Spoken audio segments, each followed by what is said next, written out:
It was not in a church, not at a party, not on a rich street in Ikoyi. It was on dirty interlocking tiles, outside a supermarket, with people staring like they had forgotten how to breathe. Daniela fell face first, not gently, not slowly. She dropped like her body suddenly gave up. Her cheek hit the dusty tiles with a small, ugly sound, kappa, and for one heartbeat the whole place froze. A woman holding a basket of tomatoes gasped and covered her mouth. A man in a yellow reflective vest took one step forward, then stopped. Somebody whispered, "Jesus." Another person whispered, "Don't touch her, oh. What if it's juju?" Daniela tried to lift her head. She couldn't. Her fingers scratched the tiles like she was searching for help, or air, or something to hold. Her lips moved, but no sound came out, just a weak breath. Then nothing. And Samson, standing by the roadside with his laborer bag hanging from one shoulder, saw it all. He wasn't the kind of man. People noticed. That was the truth. He was 28, dark-skinned, tall but slightly bent from years of carrying cement bags. His t-shirt used to be blue, but now it was torn at the shoulder and stained with mud. His trousers were even worse, patched in 2 places, and his slippers had one strap that had been repaired with black tape. But his eyes were alive, sharp, watchful, like someone who had learnt to read danger quickly. Samson didn't think. He moved. He pushed past the frozen crowd like he was breaking through water. He knelt beside Daniela, and the smell hit him first, clean perfume mixed with sweat, and something metallic, like sickness. "Madam, hey madam," he said, shaking her gently. "Can you hear me?" Daniela's eyelids fluttered, like she wanted to answer, but her body refused. Samson looked around. "Help me." Nobody moved. One woman shook her head fast. "I know one enter trouble. You know no person way she be." A man muttered, "Ambulance? Who go call ambulance now?" Samson's chest rose and fell. He felt anger, but it was the tired kind. The kind that comes when you've seen people choose fear over kindness too many times. "Okay," he said under his breath. "Okay, I will do it." He slid one hand under Daniela's shoulders and the other under her knees. She was heavier than she looked, maybe because she was wearing an expensive gown, or maybe because fear itself adds weight. Her head lolled to the side, and her neatly packed bun brushed his arm. Someone shouted, "Oga, leave Am.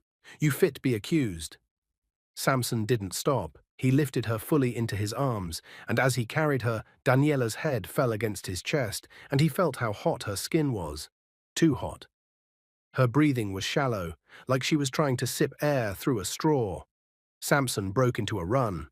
"Taxi! Taxi!" he shouted, waving with his elbow because both hands were busy holding a dying stranger. Cars passed. One driver slowed, looked at Daniela's limp body, then sped off like sickness was contagious.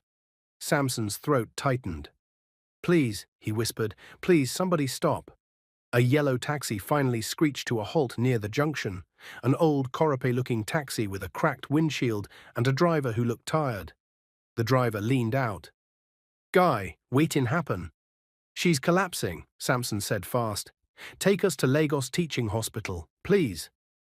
The driver's eyes traveled over Samson's dirty clothes, then to Daniela's fine gown, then back to Samson. It was that look Nigerians give when they are trying to measure your value in 1 second. "Guy," the driver said slowly, "this one fit be set up, oh." Samson's voice cracked. "She will die, I beg. If she die for my hand, I no go forgive myself."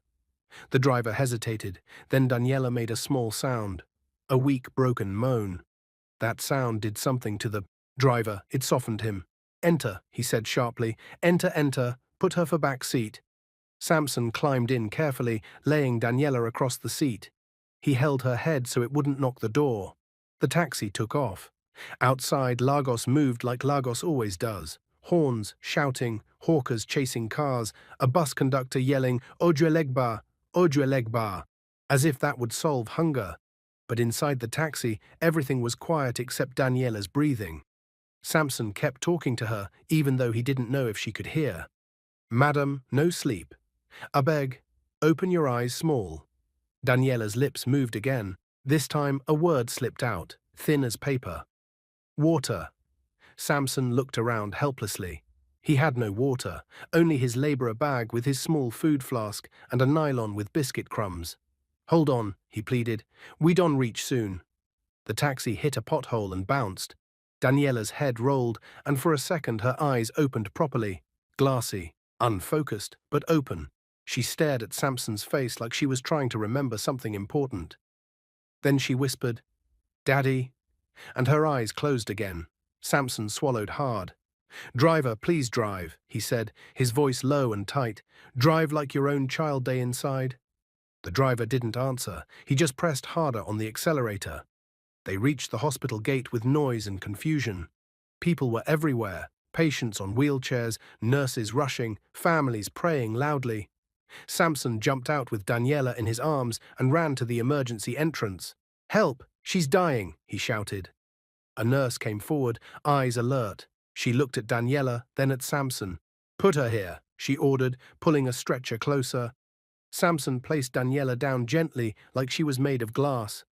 The nurse checked her pulse and snapped, "Get oxygen. Call the doctor. Now." Two more nurses appeared, moving fast. Daniela was rolled inside. Samson followed, his slippers slapping the floor. A security man grabbed his arm. "Hey, who be you? Know your wife?" Samson shook his head. "I no know her. I just see her fall outside supermarket." The security man's eyes narrowed. "You no know her, but you carry come here?" Samson's mouth opened, then closed. He didn't have a smart answer, only the truth. "Yes," he said, "because nobody else move." The security man looked like he wanted to argue, but the nurse shouted from inside, "Ogre security, leave him. If to say him no bring her, we for day declare body now." The security man released Samson slowly. Samson stood there in the corridor sweating, hands shaking. Now that the running was done, fear arrived properly. He stared at his hands. They were dusty, dirty, and Daniela's fine gown had picked some of that dirt. He suddenly remembered something he hadn't thought about earlier. Who was she? A young woman in an expensive gown, collapsing. Outside a supermarket, like she had been running from something, or like something inside her had failed. Samson paced, then stopped, then paced again. After some minutes that felt like hours, he remembered Daniela's phone. It had slipped from her handbag when he lifted her. It was still in his bag. He pulled it out now. The phone was expensive. Big screen, clean case, a small gold charm attached to it. The lock screen showed Daniela's face smiling in front of a fancy building. That smile looked like a different person from the girl fighting for her life in the emergency room. Samson hesitated, then he pressed emergency contact. The phone opened easily, maybe because it was already unlocked earlier when she tried to use it. He found a contact saved as Daddy Chief Desmond. Samson's finger hovered. What if he called and got blamed? What if they thought he harmed her? What if... He heard a sudden alarm sound from inside the emergency room. A nurse's voice. Rose urgent. "BP is dropping." Samson's fear turned into action again. He pressed call. It rang once, twice. Then a voice answered, deep, heavy, rich with stress. "Daniela, where are you? Daniela." Samson's throat tightened. Sir, please." Silence. Then the voice sharpened. "Who is this? Where is my daughter?" Samson spoke quickly, almost tripping over words. "My name is Samson. I'm a laborer. I was coming back from work and I saw your daughter collapse outside a supermarket on interlocking tiles. People no gree touch am. I carry her. I bring her Lagos teaching hospital. She day emergency now." The man's breathing came through the phone like wind. "Which hospital did you say?" he asked, voice shaking despite the power inside it. "Lagos teaching hospital, sir. Emergency unit." "Put the phone on speaker," Chief Desmond said suddenly, and Samson heard other voices in the background, men, sharp and alert. "Sir, we can trace the location. Get the car ready." Then Chief Desmond came back to the phone and his voice dropped, lower, dangerous with fear. "Listen to me," he said. "Do not leave her. Do you hear me?" "I'm coming." Samson swallowed. "Yes, sir." "And you," Chief Desmond added, "what did you do to her?" Samson froze. His heart sank. He knew that question would come. "I didn't do anything," Samson said, voice tight. "I swear, I only help."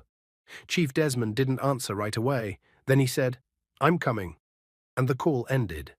Samson stood there holding the phone, feeling like the corridor had become colder. Inside the emergency room, nurses rushed. A doctor's voice was firm and fast, speaking medical words Samson didn't understand. Outside, Samson understood one thing clearly. A powerful man was coming, and powerful men rarely came with soft hearts first. Minutes later, the emergency room doors opened briefly. A doctor stepped out, pulling down his mask. He looked at Samson. "Are you the one who brought her in?" Samson nodded quickly. "Yes, sir." The doctor's face softened slightly. "You saved her by bringing her early. Another few minutes, and we would have been too late." Samson's knees almost gave way. He didn't know why that sentence hit him like that. Maybe because he had been holding his breath since the supermarket. Maybe because he needed someone, anyone, to tell him he did the right thing. "Thank you," Samson whispered, not sure who he was thanking, God, the doctor, the taxi driver, or the small voice inside him that refused to walk away. Then the doctor's expression changed again. He looked past Samson, down the corridor. Samson followed his gaze. That was when he heard the sound first. Fast footsteps, heavy shoes, and then a wave of men in black entered the corridor like a storm. Security, not hospital security, the kind of security that came with money. At the center of them was a tall, older man in a well-fitted agbada, his cap slightly crooked because he had rushed. His eyes were red, his jaw was tight like he was biting back panic. Chief Desmond. And the moment Chief Desmond saw Samson standing there with Daniela's phone in his hand, his face hardened. One of the guards stepped forward immediately and grabbed Samson's shirt collar. "Now you," the guard barked. "Where you carry her from?" Samson's heart jumped into his throat. "I brought her here," Samson said quickly. "I called—" Another guard twisted Samson's arm behind him. Pain shot through Samson's shoulder. Chief Desmond stared at Samson like he was looking at a suspect, not a helper. "Where is my daughter?" he asked, voice low. "In emergency," Samson said, wincing. "Sir, please tell them to leave me. I helped her, I swear." Chief Desmond didn't move. He just stared, eyes shining with fear and fury. Then from inside the emergency room, a long, sharp beep rang out. A nurse shouted, "We're losing her." The corridor went dead silent for half a second. Chief Desmond's face drained, and Samson, held painfully by two guards, realized something terrible at the same time. If Daniela died right now, nobody would ever believe he was innocent. And before anyone could speak again, the emergency room doors burst open. And a doctor shouted one word that made Chief Desmond stumble forward like his legs forgot how to stand. "Code." The word code echoed down the corridor like a slap. Chief Desmond froze. For a man who controlled boardrooms, security teams, and entire companies, this was the one place his power meant nothing. White walls, fluorescent lights, a door he could not force open. "Save her," he whispered, the words tearing out of him. "Please, save my daughter." Inside the emergency room, nurses moved fast. A doctor climbed onto a stool and began chest compressions. Another nurse shouted numbers. Someone else squeezed an oxygen bag. Daniela did not move. Outside, Samson was still being held. The guard tightened his grip when Samson tried to step forward. "Stay where you are." Samson stopped struggling. His chest felt tight. His mouth was dry. "I told you," he said softly, almost to himself. "I tried." Chief Desmond turned slowly. This time he really looked at Samson. Not at his dirty clothes, not at the torn slippers, but at his face. It wasn't the face of a criminal. It was the face of a man who had run until his lungs burned, and still felt it wasn't enough. The doctor burst out again, sweat on his forehead. "She has a pulse. It's weak, but she's back." Chief Desmond sagged into a chair like someone had removed his bones. His head dropped into his hands. A sound escaped him, not a word, just a broken breath. Samson felt his knees shake too. The doctor pointed at Samson. "You, come." The guards hesitated. Chief Desmond raised one hand slowly. "Leave him." The grip on Samson loosened. He stepped forward, heart pounding. The doctor spoke plainly.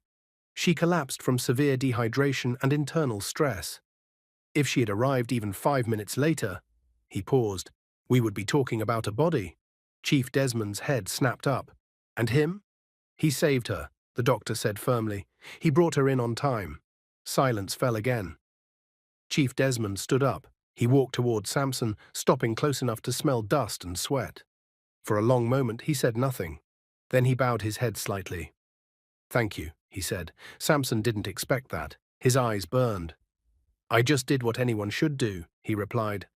Chief Desmond shook his head slowly. "No, many people passed her. You stopped." Daniela was moved to intensive care. Hours passed. When Samson was finally allowed to see her, she looked small on the hospital bed. Tubes, machines, beeping sounds. Her eyes opened slowly. She saw Samson first. Her lips curved into a weak smile. "You," she whispered. "You carried me." Samson nodded, unable to speak. Daniela reached out with trembling fingers and held his dirty hand. "Thank you," she said. "Don't let go." Chief Desmond turned away sharply, wiping his eyes. Outside the room, one of his aides leaned close and whispered something urgent into his ear. Chief Desmond's face darkened. "What?" he asked quietly. "Sir," the aide said, "someone has been asking questions about the man who saved your daughter." Chief Desmond looked through the glass at Samson, and somewhere far away a different man, one filled with bitterness and old hatred, also heard Samson's name for the first time. Daniela recovered slowly, not the kind of recovery that happens in movies. No sudden strength, no quick smiles, just small signs. One day she could sit up, another day she could drink water without shaking. Another day she laughed quietly at something Samson said, and then felt tired again.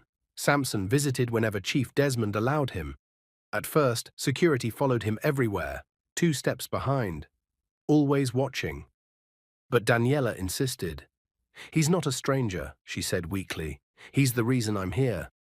So the guards stayed at the door. Samson sat beside her bed most evenings after work, his laborer bag at his feet. He talked about small things, how traffic was mad that day, how a bus conductor insulted him for refusing extra change, how Lagos never slept. Daniela listened like these stories mattered. "What do you do for work?" she asked one evening.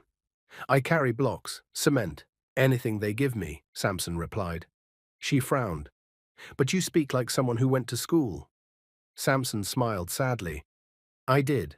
University of Ilorin, economics, 2nd class upper." Daniela stared.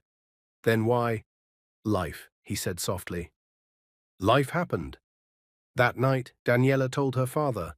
Chief Desmond did not sleep. The next morning, Samson was called into an office inside the hospital. Chief Desmond sat behind a table. His voice was calm, but his eyes were sharp. "You have a degree in economics," he said. "Yes, sir."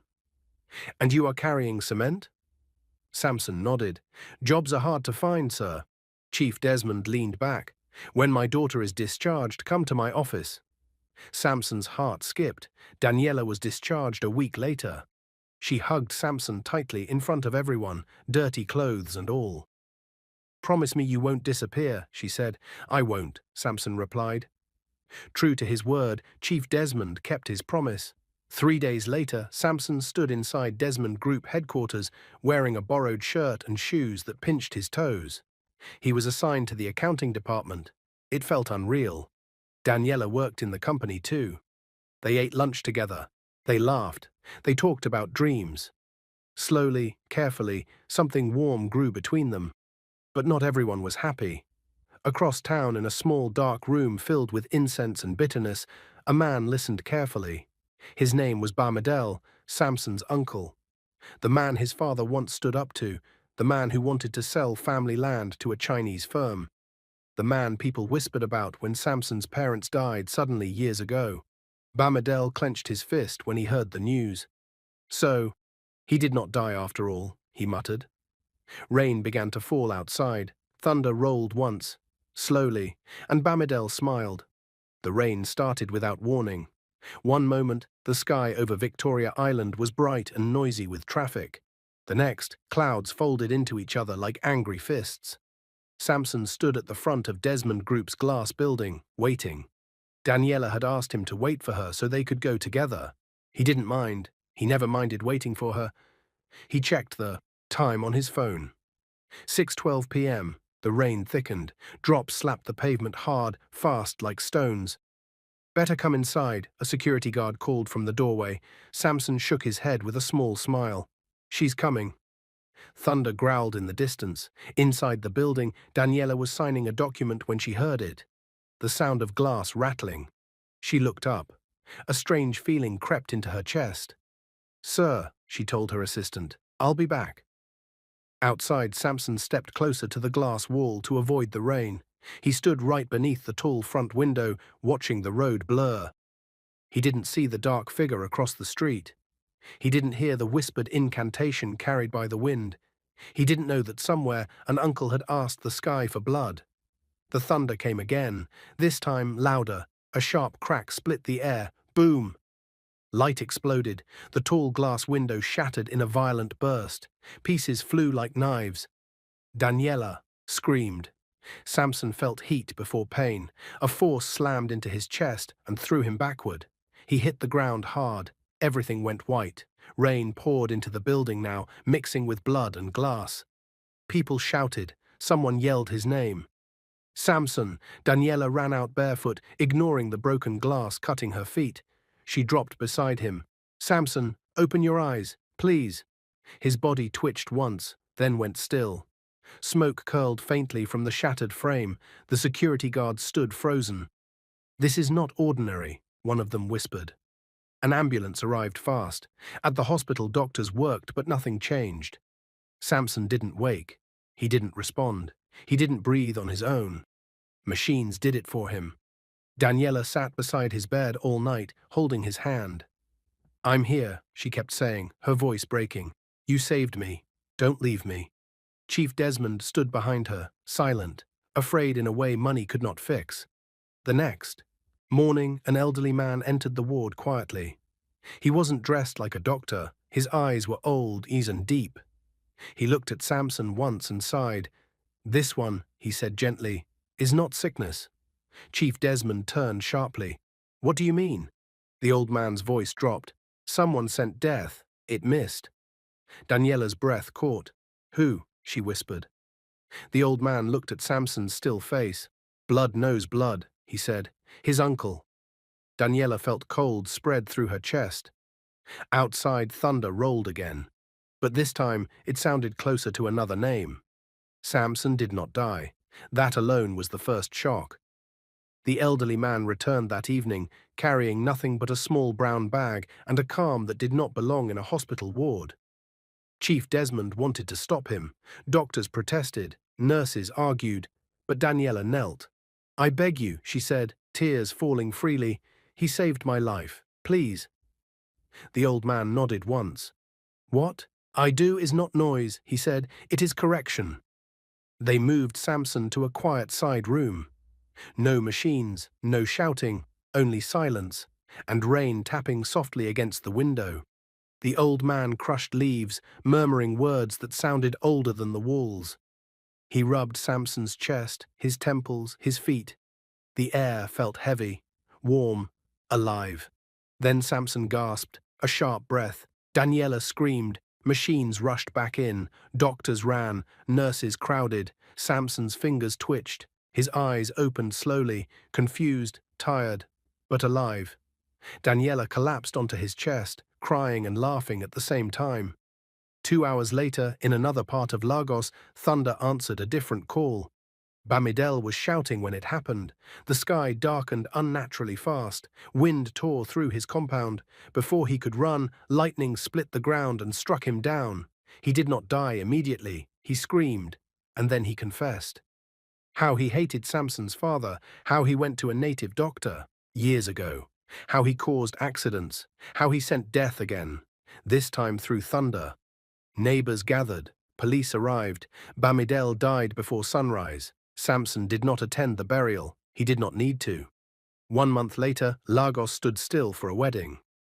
Daniela walked down the aisle glowing, her hand in her father's. Chief Desmond cried openly as he placed her hand into Samson's. "This man," he said, voice shaking, "did not save my daughter because of money. He saved her because he is good."